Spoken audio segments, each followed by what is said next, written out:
Welcome back to the reading of the poem of the Man God, written by Maria Valtorta, Volume 3, Chapter 293, Farewell to the Women Disciples. 3rd October 1945. The reverential respect of Masachi is shown the following morning when he makes the pilgrims go the first miles on the camels after adjusting their loads, turning them into comfortable cradles for the inexperienced riders. And it is quite funny to see dark or fair-haired heads emerging from bundles and cases, with long hair reaching down to the men's ears, or tresses showing through the women's veils. As the camels are moving very fast, the wind now and again blows back the veils, and the bright golden hair of Mary Magdalene, or the milder fair hair of the Blessed Virgin shines in the sunshine, while the dark or brown-haired heads of Joanna, Syntyche, Martha, Marcella, Susanna, and Sarah show indigo or dark bronze reflections, and the gray-haired heads of Eliza, Salome, and Mary Clopas seem to be sprayed with silver dust in the clear, warm sun. The men are proceeding bravely on the new means of transport, and Margium is laughing happily. They realize that the merchant's statement is true. When turning round, they see Basra down in the valley, with its towers and high houses, in the labyrinth of the narrow streets. Low hills appear to the northwest. The road to Era runs at their feet. The caravan stops to let the pilgrims dismount and part. The camels kneel down with remarkable pitching, which makes more than one woman scream. I now see that wisely the women had been fastened to the saddles with belts. The women are somewhat stunned with so much rolling, but they are well rested. Masachi dismounts as well. He had taken Margium up on his saddle, and while the cameleers resettle the loads in the usual way, he approaches Jesus to bid him goodbye once again.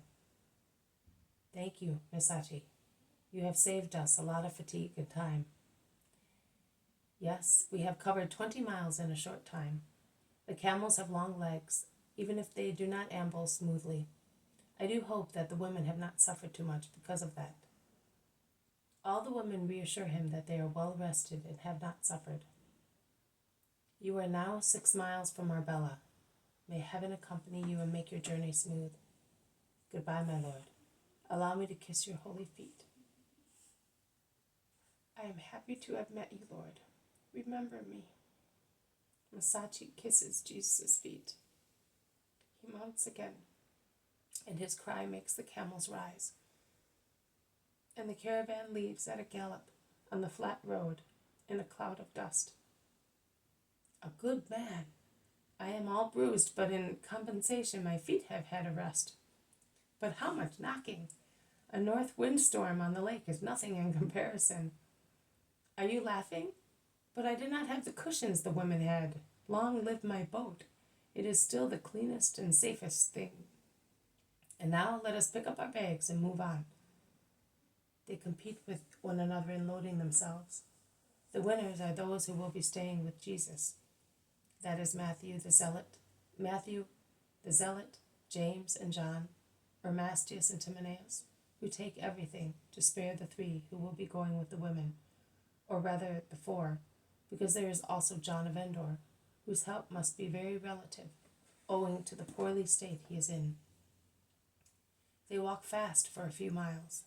When they reach the top of a low hill, which acted as a screen to the west, a fertile plain appears, surrounded by a ring of hills, which are higher than the one they met previously. And in the middle of the plain there is a long, isolated hill. There is a town in the plain, Arbela. They descend and are soon in the plain. They proceed for a little while. Then Jesus stops, saying, "This is where we part. Let us take our food together, and then we shall part. This is the crossroad to Gadara. You will take that road. It is the shortest one, and before evening you will be in the territory watched over by Chusa." There is not much enthusiasm, but they obey. While taking their food, Margium says, "Well, it is also the moment to give you this pouch. The merchant gave it to me when I was in the saddle with him. He said to me, 'You will give it to Jesus before parting from him. and you will tell him to love me as he loves you. Here it is. It was heavy here in my tunic. It seems to be full of stones. Let us see. Money is heavy. They are all curious. Jesus undoes the thin, twisted leather strips which fasten the pouch, made with gazelle leather, I think, because it looks like chamois leather, and empties its contents on his lap. Some coins roll out, but they are the least. Many small bags of very fine byssus roll out as well. Little bundles tied with a thread.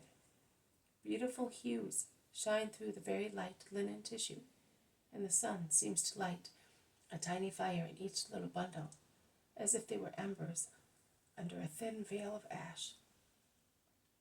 What is it? Undo them, Master. They are all bending over Jesus, who calmly unties the knot of a little bundle, shining with golden reflections. Topazes of various sizes, still unrefined, sparkle freely in the sun.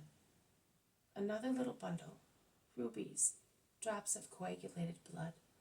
Another one, a precious, delightful display of green emerald chips. Another one, bits of sky in pure sapphires. Another one, languid amethyst. Another, violet indigo of beryls. Another, wonderful black onyxes. And so on for 12 little bundles. In the last one, the heaviest, a golden sparkling of chrysolites, there is a small parchment.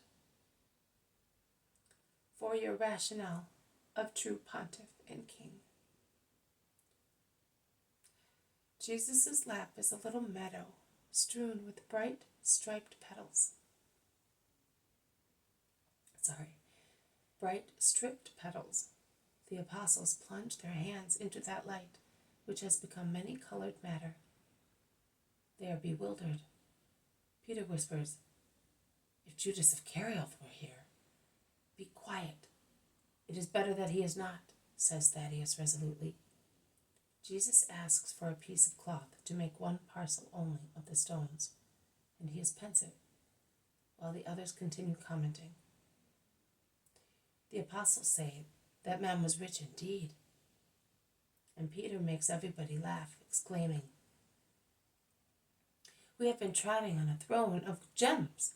I did not think I was sitting on such splendor. I wish it had been softer. What will you do with it now?" "I will sell it for the poor." He looks up at the women, smiling. "And where will you find a jeweler here who can buy those things?" "Where?" "Here.